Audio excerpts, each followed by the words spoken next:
Hello students. आज जो अपन topic देख रहे हैं बैंकिंग कंपनीज में वो है क्लासिफिकेशन ऑफ एडवांस। तो देखो, बैंक्स के पॉइंट ऑफ व्यू से एसेट्स को कुछ क्लासिफिकेशन किया गया उनका। उसमें क्या क्या है, सबसे पहले स्टैंडर्ड एसेट। स्टैंडर्ड एसेट वो एसेट्स होती हैं, लिखा है standard assets are those asset about which the business carries risk not more than the normal risk, यानी जिस पे रिस्क नॉर्मल है उससे ज़्यादा नहीं है। But non performing assets are not included in these assets. इसमें एनपीए शामिल नहीं है। नॉन परफॉर्मिंग तो वो होते हैं जो कि अपने टाइम पे पैसे नहीं दे रहे, तो ये तो सब पैसे दे रहे हैं, तो ये नॉन परफॉर्मिंग नहीं है। लेकिन फिर भी सिक्योरिटी पॉइंट ऑफ व्यू से इसके ऊपर भी 0.4% का प्रोविजन बनाना अकॉर्डिंग टू लॉ जरूरी होता है। फिर आते हैं substandard asset.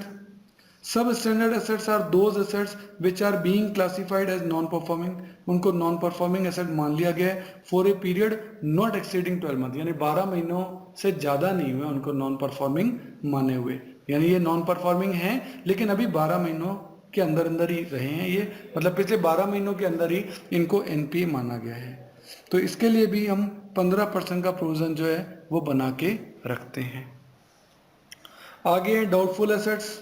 Doubtful assets, doubtful assets are those which are being classified as non performing asset for a period exceeding 12। अब 12 को क्रॉस कर गए, 12 के अंदर थे तो वो सब स्टैंडर्ड थे, 12 को क्रॉस कर गए तो डाउटफुल बन गए। ठीक है, इसके लिए भी उन्होंने दो पार्ट्स में इसको बांटा है। एक तो उनका सिक्योर्ड पोर्शन, भाई हो सकता है कि आपने उसके बदले में कोई सिक्योरिटी रखवा रखी हो। मान लो 10 करोड़ का लोन है और 6 करोड़ की सिक्योरिटी आपके पास पड़ी है ना, तो वो तो हो गया सिक्योर्ड पोर्शन। और बाकी 4 करोड़ की कोई सिक्योरिटी नहीं है, वो हो गया अनसिक्योर्ड पोर्शन। ठीक है, तो लिखा है it is necessary to make cent percent provision for the unsecured portion. कहता है अनसिक्योर्ड पोर्शन के लिए तो पूरा प्रोविजन बना लो। एंड इन एडिशन, इसके अलावा सिक्योर्ड पोर्शन के लिए प्रोविजन बनाना पड़ता है। और सिक्योर्ड के लिए क्या है कि अगर period for which the assets was being considered as doubtful, जब से उसे डाउटफुल माना गया है, अगर 1 साल ही हुआ डाउटफुल माने हुए तो 1 ईयर तक का अगर उसे डाउटफुल माने हुए हुआ है तो उसे 25% का प्रोविजन बनाइए। अगर 1 साल से ज़्यादा लेकिन 3 साल तक हुआ है तो 40% प्रोविजन बनाइए। और अगर 3 साल से भी ज़्यादा हो गया है तो आप 100% का प्रोविजन जो है उस पर बना लीजिए। उसके बाद लास्ट बात करते हैं लॉस एसेट की। Loss asset are those about which the bank और इंटरनल ऑडिटर और observe the RBI have detected the loss. उन्होंने लॉस डिटेक्ट कर लिया कि अब ये पैसा तो रिकवर नहीं होगा, but the amount has not been return of completely, और अभी तक हमने उसको राइट ऑफ नहीं किया है, तो इसके लिए फुल प्रोविजन बना लीजिए। क्योंकि अब ये डूबेगा पैसा, आप 100 प्रोविजन इसके लिए बना लीजिए। ठीक है, तो अलग अलग रेट्स हैं जो कि आपको याद करनी है। इसके लिए हम इलस्ट्रेशन नंबर 3 देखते हैं कैसे होगा, वो अपन देखें। देखो, सारी एसेट आपको दे रखी है। स्टैंडर्ड एसेट दे रखी है 3200, सब स्टैंडर्ड एसेट, डाउटफुल 1 साल, 1 से 3 साल, 3 साल से ज़्यादा, और एक लॉस एसेट। हमको सिंपली इस पे प्रोविजन बनाना और कुछ भी नहीं करना। ये देखो, स्टैंडर्ड एसेट 3200 की है, इस पे प्रोविजन बनता है 0.4 का, बना लीजिए 3200 का 0.4%। सब स्टैंडर्ड एसेट 260 की है, उस पर प्रोविजन होता है 15%। रेट तय है, आप उसमें कुछ चेंज तो कर नहीं सकते। अब ये जरूर हो सकता है कि आरबीआई अगर इन या कोई रूल चेंज हो जाए तो ये रेट चेंज हो जाए, अदरवाइज जो ईयर में आपकी बुक में लिखी है आपको तो वो ले लेनी है। तो 260 का 15%। डाउटफुल 1 ईयर तक के लिए तो 25%, 140 पर। 1 से 3 सालों के लिए तो 80 पे 40%, और मोर देन 3 ईयर के लिए तो 100%। और जो लॉस एसेट 100 की है उस पर तो 100% ही प्रोविजन बनेगा। कितना? 100। कुल मिलाकर इन सबको ऐड कर दीजिए, टोटल प्रोविजन जो है वो आपका आ जाता है। कुल मिलाकर ये 258.8 का प्रोविजन बनेगा, जो कि एक बैंकिंग कंपनी को P&L से चार्ज कर लेना चाहिए। तो ये थीम होती है आपकी प्रोविजन की। प्रोविजन की रेट्स तय हैं, ये रेट आप याद कर लें। अमाउंट गिवन होंगे, इन गिवन अमाउंट को परसेंटेज से मल्टीप्लाई कर दें तो आपके टोटल प्रोविजन का अमाउंट जो है वो आपको निकल जाएगा। सही है। इसके अलावा देखते हैं आगे। इसके अलावा एक और भी कॉन्सेप्ट होता है, provision of loss if advance is guaranteed, bank ने कुछ गारंटियां दी होती है, जिसमें एक होती है एक्सपोर्ट क्रेडिट गारंटी कॉरपोरेशन, इसको शॉर्ट में बोलते हैं ईसीजीसी, और एक होती है DICGC, deposit insurance credit and guarantee corporation. सही है, ये इनके नाम हैं जो कि याद ही करने पड़ेंगे, दे रखे होंगे आपको।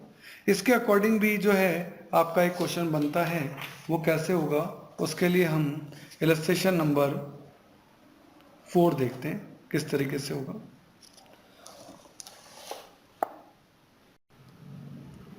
तो इस इलस्ट्रेशन में देखिए आपका अमाउंट आउटस्टैंडिंग आपको दे रखा है 70 लैक्स, जितने भी फिगर हैं वो लैक्स में हैं, ये लैक्स में है सारे फिगर 70 लैक्स।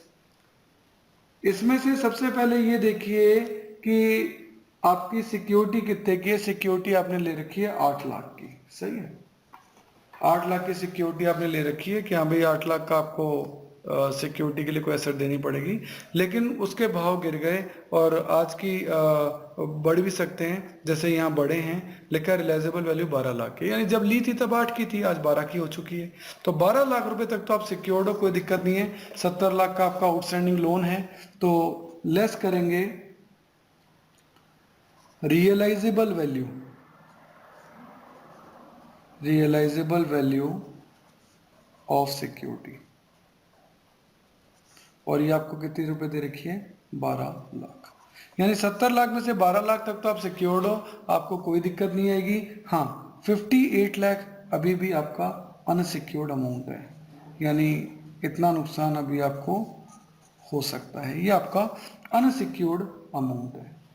इसमें भी आपका प्रोविजन रिक्वायर्ड कितना है, तो क्वेश्चन में दे रखा है कि ईसीजीसी कवरेज है, ईसीजीसी कवरेज है कितना 40%, क्वेश्चन में क्या रखा है ईसीजीसी कवरेज जो है, इसको ईसीजीसी कवरेज कहेंगे, ये 40% है, तो 58 का 40% होता है 34.8, इतनी तो कवरेज ही मिली हुई है आपको। तो इस कंडीशन में फिर आपका अनसिक्योर्ड अमाउंट 58 नहीं है, इतना तो कवरेज है गारंटी में, तो आपका नेट अनसिक्योर्ड अमाउंट कितना होगा 23.2, ये आपका नेट अनसिक्योर्ड अमाउंट आ गया। सही है, अब ये नेट अनसिक्योर्ड अमाउंट आ गया, इस पे हम प्रोविजन कितना बनाएं, तो अब आएगा आपका प्रोविजन रिक्वायर्ड। तो जो अनसिक्योर्ड अमाउंट है आपका 23.2, हमने अभी अभी पढ़ा था कि अनसिक्योर्ड अमाउंट पे तो 100% प्रोविजन बनता है, तो 23.2 का ही प्रोविजन बन जाएगा। और सर सिक्योर्ड अमाउंट जो सिक्योरिटी है, तो सिक्योर्ड अमाउंट के लिए आपको 3 रेट्स दे रखी थी, अगर आपको याद हो, ये रे सिक्योर्ड पोर्शन के, अनसिक्योर्ड के लिए तो 100% है, और सिक्योर्ड पोर्शन के लिए 1 साल, 1 से 3 साल और 3 से ज़्यादा। तो हमें देखना है कि हमें कितना पीरियड हो गया। तो हमारे क्वेश्चन में लिखा है कि period for which the advance has remain doubtful more than 3 year हो चुके हैं, 3 साल से ज़्यादा है, और 3 साल से ज़्यादा होने के कारण सिक्योर्ड पोर्शन 12 के ऊपर भी 100% प्रोविजन ही बनेगा, क्योंकि 3 साल से ज़्यादा होने पर 100% का प्रोविजन बनता है। तो कुल मिलाकर 23.2 प्लस 12 35.2 का आपको प्रोविजन रिक्वायर्ड होगा। सही है, तो एक तो अनसिक्योर्ड अमाउंट पे तो 100% बनता ही है, और जो सिक्योर्ड वाला अमाउंट था उस पर भी 3 साल से ज़्यादा ईयर हो चुके हैं, ईयर जो है वो मोर देन 3 है, इसलिए इस पर भी आपका 100% प्रोविजन जो है वो आपका बनेगा। सही है, आगे देखते हैं। इसके बाद आपका एक कॉन्सेप्ट आता है performing assets and non performing assets का। परफॉर्मिंग एसेट्स पे इंटरेस्ट अर्न भी दे रखा है और इंटरेस्ट रिसीव्ड भी दे रखा है। नॉन परफॉर्मिंग एसेट्स पे भी इंटरेस्ट अर्न भी दे रखा है और इंटरेस्ट रिसीव्ड भी दे रखा है। तो इसके लिए रूल क्या है, देखो परफॉर्मिंग एसेट्स तो वो हैं जो टाइम पर अपने जो पैसे हैं वो दे रही है और कोई दिक्कत नहीं है उसमें, यानी जितना इंटरेस्ट आप अर्न कर रहे हो वो सारा टाइम पे आपको दे रही हैं, तो इंटरेस्ट अर्न जो है वो एक्रूअल बेसिस पे रहेगा। इसलिए इस इलस्ट्रेशन नंबर 6 में हम परफॉर्मिंग एसेट्स को एक्रूअल बेसिस पे लेते हैं। किस पे लेते हैं, एक्रूअल बेसिस। और एक्रूअल बेसिस ये कहता है कि जितना आपने इंटरेस्ट कमाया सब आपकी इनकम है, मिला नहीं है अभी, 120 में से आपको 80 मिला है, लेकिन आपको 120 मिल जाएगा क्योंकि सब टाइम पे दे रहे हैं। तो इनकम ली जाएगी परफॉर्मिंग एसेट पे 120, 750 और 150। ये देखो 120, 750 और 150। लेकिन नॉन परफॉर्मिंग एसेट्स तो वो एसेट्स हैं जो टाइम पे आपको पैसा दे ही नहीं रहे, यानी इनसे तो पैसा मिलने की उम्मीद कम है। पर इसमें जो कैश रिसीव हो गया, इंटरेस्ट रिसीव्ड है, यानी कैश बेसिस आपको लेना होगा कि सर ये तो इंटरेस्ट रिसीव हो चुका है, इसको तो इनकम मान लो, बाकी तो इंटरेस्ट अर्न तो आपका 75 है लेकिन मिला 5, ये तो 5 को इनकम मानो, बाकी तो डाउटफुल ही है क्योंकि ये नॉन परफॉर्मिंग एसेट्स हैं, ये पैसे देंगे नहीं, तो इसमें इंटरेस्ट अर्न नहीं लिया था। जबकि परफॉर्मिंग एसेट में इंटरेस्ट अर्न एक्रूअल बेसिस पे लिया था है, लेकिन नॉन परफॉर्मिंग एसेट्स पे एक्रूअल बेसिस नहीं होता, कैश बेसिस होता है। इसलिए जितना इंटरेस्ट रिसीव हुआ है उतने को इनकम मानना, यानी 5, 12 एंड 20, 5, 12 एंड 30, 20 इनको मान लिया, इनको ऐड कर दिया, यही इनकम है।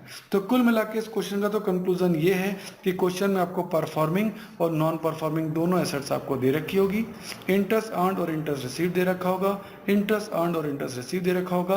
रूल ये है कि परफॉर्मिंग एसेट्स पे एक्रूअल बेसिस होता है, इसलिए इंटरेस्ट अर्न्ड लेंगे, यानी ये वाला लेंगे, और नॉन परफॉर्मिंग एसेट्स पे एक्रूअल बेसिस नहीं होता, कैश बेसिस होता है, इसलिए इंटरेस्ट ये वाला लेंगे। इन दोनों इंटरेस्ट को जोड़ दो, ये आपकी टोटल इनकम रिकॉग्नाइज जो है वो आपकी आ जाएगी। ठीक है, अगर आपको मेरे वीडियोस पसंद आ रहे हैं तो देखिए एक लाइक, शेयर और सब्सक्राइब तो बनता है, तो मेरी खुशी के लिए एक लाइक तो कर दीजिए।